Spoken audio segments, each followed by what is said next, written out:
Ата-ана мен жұмыс номинациясы бойынша өз таныстырылымымды ұсынамын. Жер бесіктен жер бесікке дейінгі адам өміріндегі тәрбиенің ұйытқысы ата-ана мен мектеп. Болашақ десек те, келешек десе де, бала ұрпақ деген мағынаны білдіреді.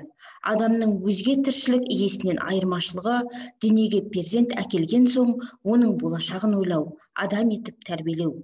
Бала тәрбиесі бір отбасының ғана емес, бүкіл қоғамның, мемлекеттік абыройлы міндеті. Ата-ана, мұғалім, оқушы, үш тұлға, үш күш біріккенде ғана үлкен жетістіктерге қол жеткізеді. Мектебімізде ата-ана мен мектеп байланысын күшейту мақсатында сынып сағаттарды өткізуге ата-аналар тартылды. Сыныбымыздың ата-анасы Тындырғанова Лаура достық қымбат өмірде тақырыбында сынып сағатын өткізді.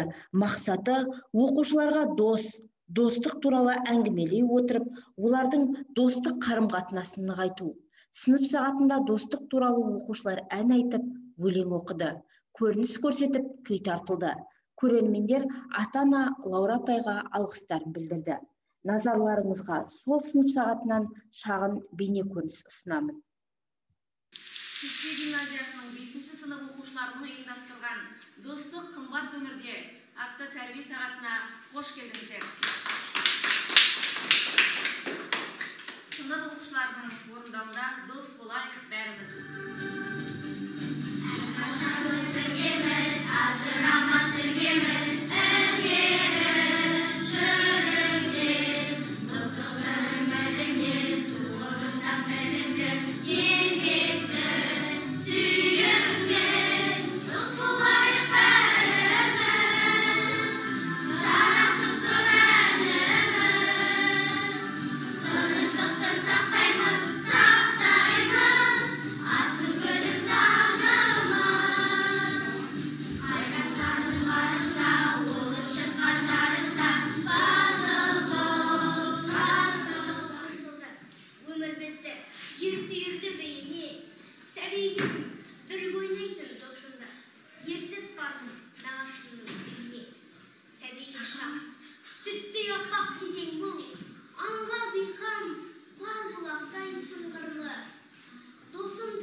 Сындырған кім?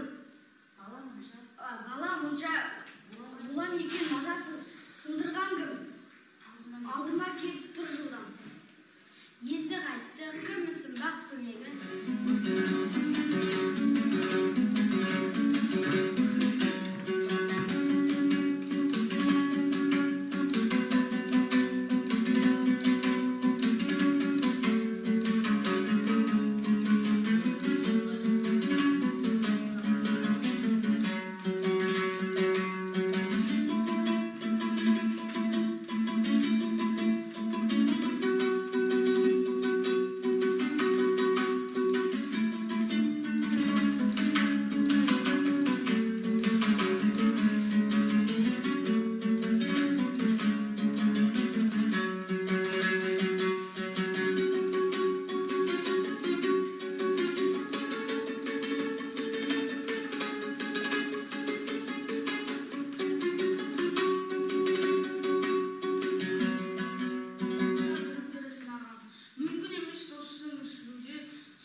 Talay kızı küldü közgen, kaydasın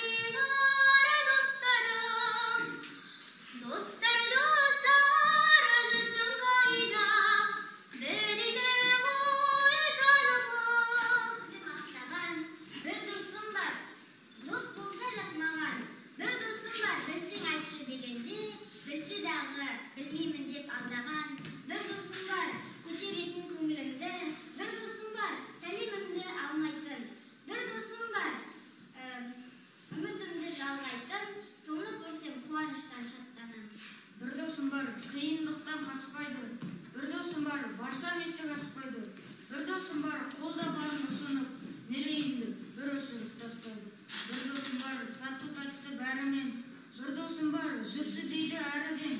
Bir dosum var, akıl kosar her кезде. Dost деген жақсы екен ғой бәріне.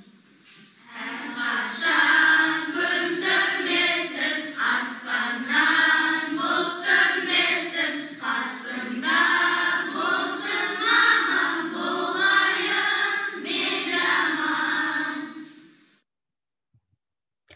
Әл-Фараби бабамыз ғылым емес, ең алдымен тәрбиеге көңіл бөлу керек.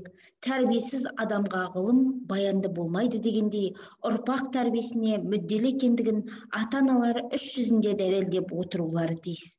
Жылдағы дәстүр бойынша көктем мезгілінде ата-аналар мен оқушылар бірлесе отырып, мектеп ауласына ағаштар мен гүл тұқымдарын егеді.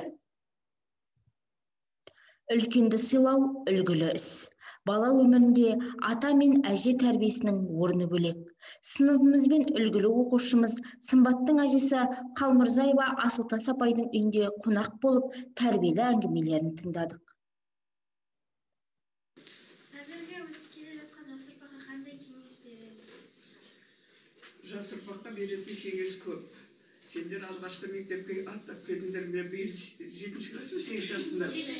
7-ші класс оқып өтсіңдер, міне 7 жыл болды. Нәлебай, мен оқығандарым бар шығар, онда 8 жыл болады.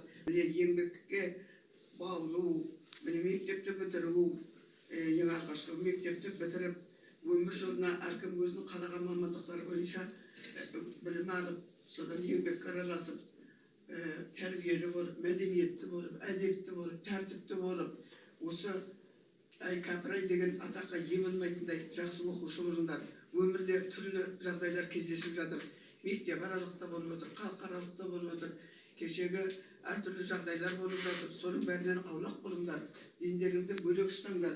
Өздеріңді адамгершілік қасиеттерімен, жақсылық жағымен, үлкенге үлкен деп, кішіге кіші деп қарап, жақсы тәрбие алыңдар. Ата-аналарының айтқан тыңдаңдар. Бесеуге жүрмеңдер. Келеңсіз оқушыларға бұрынғы уақытта, біздің уақытымызда 9-дан кейін рұқсат бермейтінді. Киноға, ондай қазір енді түрлі шаралар көп. Дискотека бар, неше түрлі. Соның бәрінде қызығып, шауып кетіп жүрмеңдер. Әннен шашу шашып, әжеміздің көңілін көтердік. Асыл әжем, ғасыр әжем, аңсаған сағынышым, сары ормандай самсаған, әке болып жүргенімде ұмытып, әлі күнге еркелеймін мен саған. Құлындаймын асыр салған албардай,